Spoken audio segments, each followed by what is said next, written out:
بسم الله الرحمن الرحيم. السلام عليكم ورحمة الله وبركاته. إنا لله وإنا إليه راجعون، من سورة البقرة. أم، إحنا مأمورين إن إحنا نقول الآية ديت لما يحصل لنا كارثة أو مصيبة.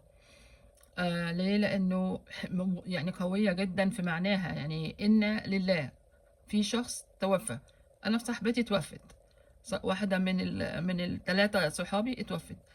فجاي في اللي جه في دماغي الآية ديت طبعا. طب أنا قعدت أقول طب ليه؟ يعني اشمعنى ديت بالذات؟ لأنها قوية جدا. إنا لله، يعني من غير ربنا اللي هو خلقنا ما كناش هنكون موجودين. فهي راحت عند ربنا بقى. وإنا إليه راجعون، يعني خلاص بعد ما خلقنا يقدر يستردنا.